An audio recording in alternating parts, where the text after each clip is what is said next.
The last few episodes, we've been talking about what I think the Rams may be looking to do this offseason. We're going to hear from other people, what they're saying the Rams may have to address this offseason. We're also going to talk about the coaches that may leave the Rams due to other opportunities elsewhere. We're also going to talk about a couple interesting, weird stories we have from that game versus the Eagles, all on today's episode of the Rams Digest. I'm your host, Josh. If you don't remember, if you guys are not subscribed to the channel, do me a favor and press that subscribe button now, as 81.8% of you guys are still not subscribed to the channel. You're watching the videos but not subscribed.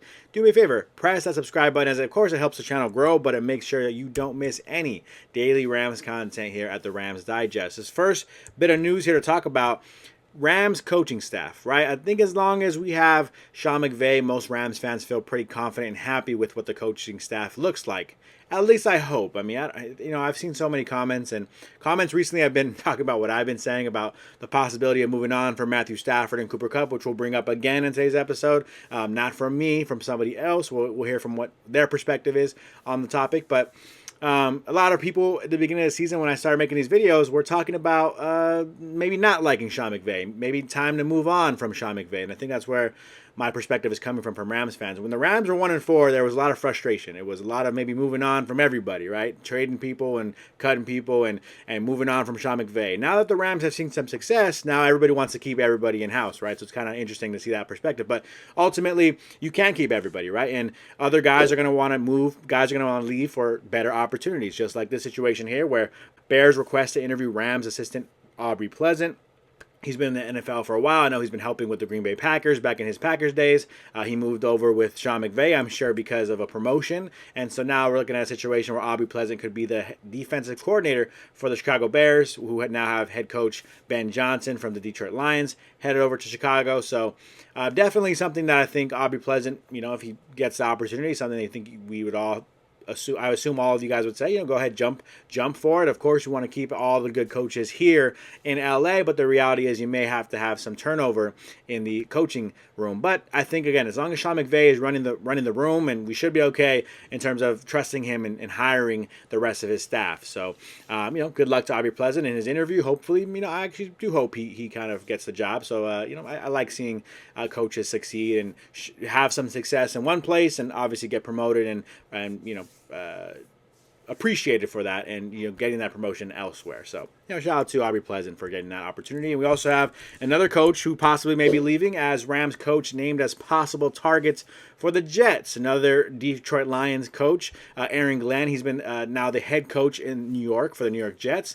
He wants to, may want, or may be interested in interviewing at least, Nick Callie, who is the maybe going to be possibly the offense coordinator over there in New York, but he is right now currently passing game coordinator for the Rams at the moment, Nick Callie. So, interesting to see him as well. Another name that you may be losing, right, if you're talking about the Rams coaching staff perspective. Of course, the Jets haven't decided yet who they're going to hire, but it's interesting to see that he's another person in the room who may be moving on to another team. And I think it's just kind of something to note. Again, nothing to freak out about, right? The pass game coordinator, again, you kind of think Sean McVay seems to do a lot of play calling. And so maybe you aren't too concerned from that perspective, but still a good mind from the Rams tree of coaching that you may possibly be losing to another team. So just something to keep in mind, some moving parts that may be changing for the Rams moving on toward the next season. And then, we can pull up this next story here, kind of moving on from the coaching talk, something that's weird.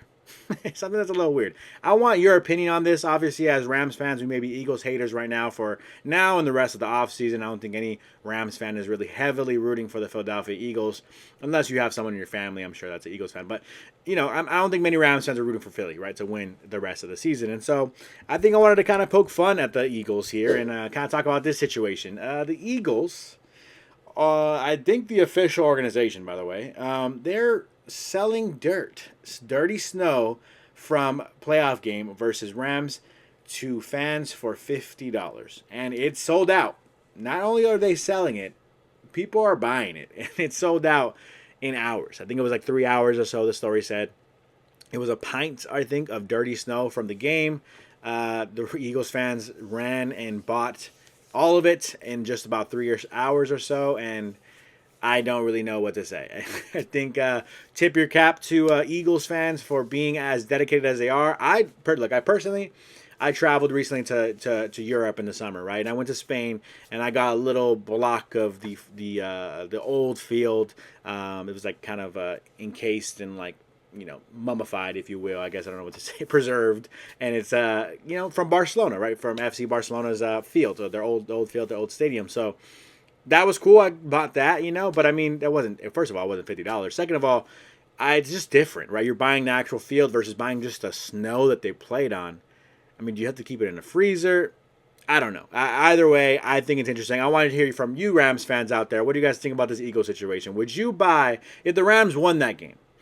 Actually, if the Rams won that game, it would be kind of crazy, right? So would you buy a pint of snow from that game, dirty snow, mind you, from that game if the Rams had won? You guys let me know what you guys think. I guess $50, it seems a little bit crazy, but I digress. Speaking of that game, though, by the way, before we move on from that game and move on to anything else, I did want to bring up this story real quick. I'll pull. I don't know if I have the story. Okay, here we go. Rams, Matthew Stafford played with cracked ribs, and obviously, as you guys saw, we'll hear from Sean McVay, what he had to say as I mix these screenshots up a little bit.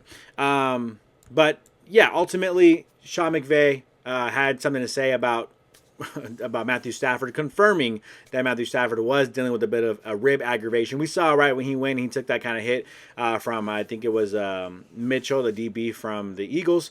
Matthew Stafford tried to be a little mobile still, kind of ran, hustling, showing his heart right on the field, what Matthew Stafford typically does, has done his whole career. Kind of got banged up with his ribs. Apparently, he's been playing with some cracked ribs for the last couple of weeks, and so, Sean McVay had to say this about the situation. He says he got his rib aggravated early. He got dinged up, but he is a warrior. He is so tough. And I think that's kind of what a lot of you Rams fans are feeling, right? When I had mentioned last episode about possibly trading Matthew Stafford, possibly moving on from Cooper Kupp, I think a lot of Rams fans feel this about Matthew Stafford specifically. Matthew Stafford's such a tough competitor, and he's, again, a Rams legend now at this point for bringing a Super Bowl to the city of LA. I agree with everybody, by the way. I have to make sure I keep emphasizing this. I agree. I think if Matthew Stafford says he wants to play football, he's going to play for the Rams. There's no way the Rams would trade Matthew Stafford unless he asked to be traded, which I don't think he's going to do. So shout out to Matthew Stafford for just absolutely being a warrior, powering through that game. I think he himself was mentioning that it was aggravated a little bit, hurt a little bit, but ultimately he was okay. He said he felt good throwing the ball, so ultimately nothing really too worried about. But nothing to be too worried about for him during that game. But I mean, that's crazy to me, right? To play with cracked ribs for multiple weeks and then aggravate a cracked rib injury and playing through that.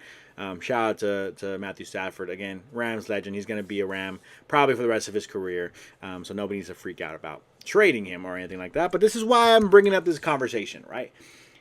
What do the Rams need to address this offseason? Let's get to the point. Let's get to the cut to the chase, right? I think what I've been talking about the last couple episodes has been bothering some Rams fans. I think the Rams showed a lot of heart, and as a Rams fan, it's very difficult to say you're ever going to move on from Cooper Kupp, you're ever going to move on from Matthew Stafford. But the reality is one day you will, right? And so I'm not saying it's this offseason, but I'm simply saying it's not just me saying that the Rams need to move on from Matthew Stafford and Cooper Kupp at some point. It's other people. So I want to pull up this story here to see why I was addressing it, why I was thinking about this, why it was on my mind, because I knew this conversation was going to maybe need to be had this offseason a little bit. Again, I want to emphasize one more time, me, Joshua Hedon, host of the Rams Digest, I am telling you, Matthew Stafford wants to play football, he plays for the Rams. If Cooper Kupp wants to stay in LA, he should stay with the Rams. If I was in the room with Les Snead, those are the two decisions I'm making. Maybe you restructure or do what you got to do to Cooper Kupp's contract because it's a $30 million cap hit. Maybe. Maybe you extend or do something interesting with Matthew Stafford's contract because it is a little bit hefty on the cap hit. Maybe. But if I'm in the room, a lot of people questioning my mindset here. If I'm in the room, I'm telling Les Snead, keep both these guys. That's it. They're Rams players. No big deal. But moving forward, you do have to start addressing the situation of the cap hit is heavy for older players. If you want to compete now and you think Matthew Stafford and Cooper Kupp can still compete with you, then fine. But after next year, then you're still going to have to address Matthew Stafford and Cooper Kupp at some point, again, moving on from the two and not paying them as much as you've been paying them the last couple of years. So let's pull up this story here and see what we're talking about. So first, let's start off with Matthew Stafford. As he said, this quote, this is a story I'm pulling from Gary Klein from Yahoo Sports.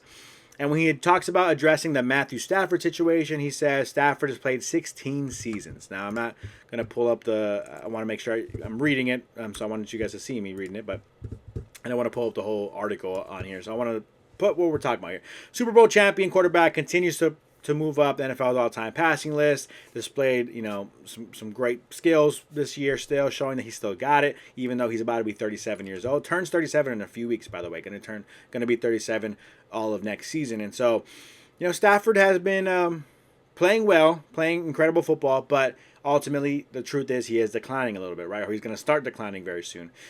This is the reality of quarterbacks and what we're seeing. So next season, Stafford is due to earn $23 million in salary. That's what Matthew Stafford is getting right from the Rams. He's going to have $23 million in his pocket. Only $4 million is guaranteed. So if you're Matthew Stafford, if you're Matthew Stafford's agents, I think at some point you're going to have a conversation if you're his agent to say, we need more guaranteed money. We need some kind of restructure. We need some kind of extension so that my client, Matthew Stafford, can be a little bit more secure in his position at quarterback here. He cracks a rib, gets hurt, only guaranteed $4 million out of 23. We want to kind of restructure that, right?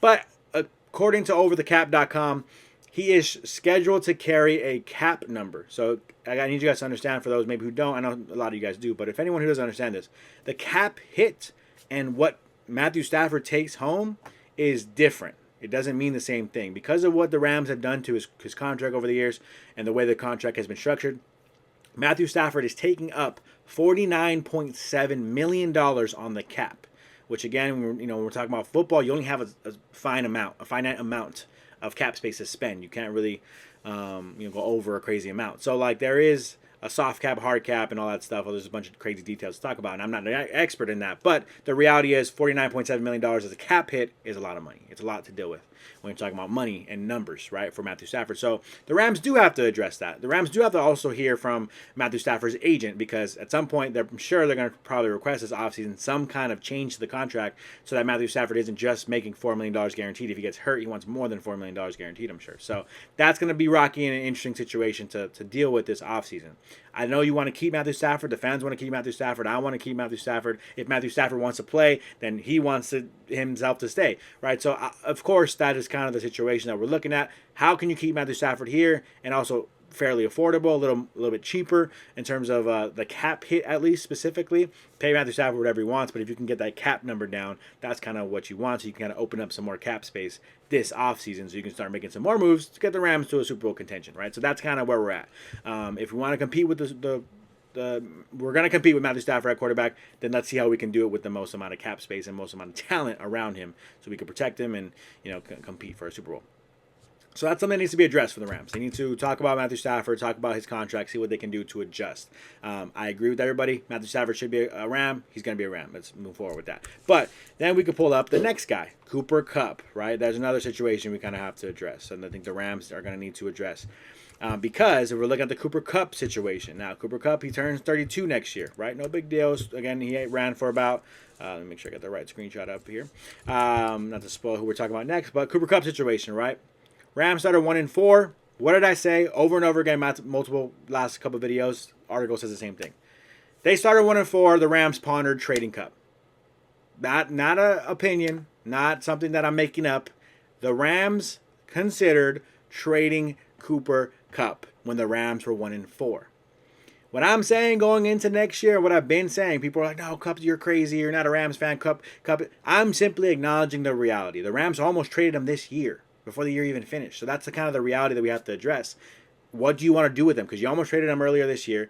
He himself and his wife and his family have come out and said publicly that this year has been difficult for them playing with the Rams, deciding or understanding that they're now the receiver 2 and a lesser role in the organization. That's been a difficult thing for him to address and acknowledge. It's been hard for him. And so if Cooper Kupp wants to stay, if the Rams want to keep him, are they just fine with the $29.8 million cap hit that he's going to carry? Can they afford other players even with that cap hit? Of course. GM, Les Snead, and everybody else in the building It's just not how the business of football works. You don't say, we can afford other players, so it's cool. No, $29.8 million is not what they're going to want to pay a Cooper Kupp, who's going to maybe not play the full season, who's maybe only going to give you 600 to 700 yards at his best, probably if he's healthy.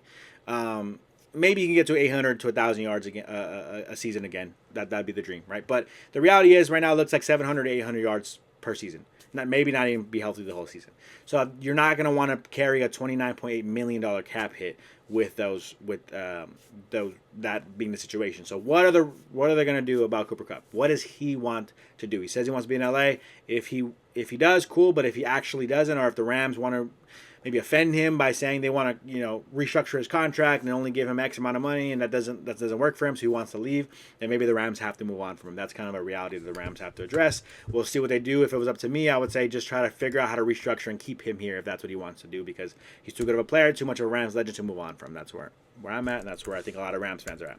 Moving on to the next guy to talk about, Kyren Williams, and we'll just do these last couple before we move on. I like that little screenshot of him stiff-arming Cam Bynum, by the way. Do you extend him or do you not extend him? I think Kyren Williams has shown, and we talked about this earlier in the season too. Some people were upset about me saying don't extend. I was simply saying when the Rams were struggling to win, struggling to stay above 500, if you're going to trade Matthew Stafford, if you're going to trade Cooper Kupp, which they didn't, but there was rumors that was going to happen this season. If that was going to be the case and they were going to do something like that mid-season, which I'm glad they didn't because they had a great season to finish.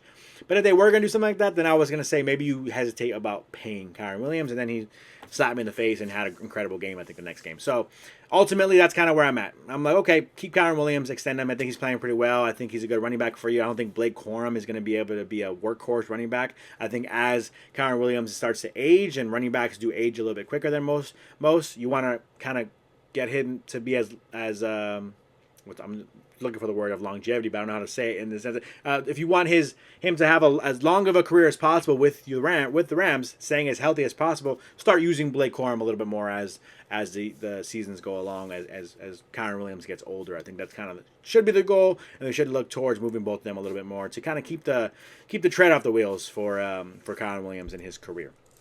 And last but not least, the last player we want to talk about here, not just player in general, it's actually players, right? It's not just Puka Nacua. Of course, we're going to extend Puka Nacua when the time comes, but the biggest thing is not just extending Puka Nacua, drafting well. That's kind of what this article was talking about. By the way, I want to emphasize I am reading off an article, by the way. It's not just me. It's from Yahoo. And that's what the Rams should do. Rams have the 26th pick in the draft this year. It's a good first-round pick to have. Can they keep their luck rolling in the draft? Can they keep hitting on talent after talent? That is the goal for the Rams. That is their key to success. If they can hit on another solid draft class, that is where the Rams have been making their money the last couple of seasons. If they can do that again, give us if it's free agency or draft, give us a big-time defensive tackle who can stop the run a little bit more.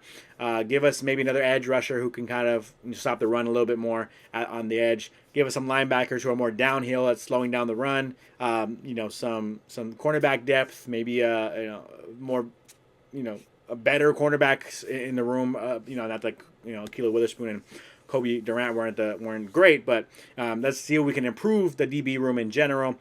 See if you can improve that O-line, improve the D-line, improve your next receiving option, right, outside of Tyler Higbee and Cooper Kupp and Puka Nacua. Maybe even improve on tight end. I know Tyler Higbee had a great end to the season, but he is getting older, dealing with injuries as well. So that is kind of the goal here. Hit on your draft picks, and that is where you can see some success. That's the goal for the Rams moving forward. They have to address all of these situations. Again, keeping Cooper Kupp, Matthew Stafford is great, but how can you do it and afford other players and bring in more talent to kind of continue to build on what you did this season? That is kind of the goal for the Rams moving forward. So that's where I'm at. You guys let me know how you guys feel about all that. Don't forget to subscribe to the channel if you're not subscribed already. That's going to do it for me on today's episode of the Rams Digest. I'm your host, Josh Giron, and I'm out.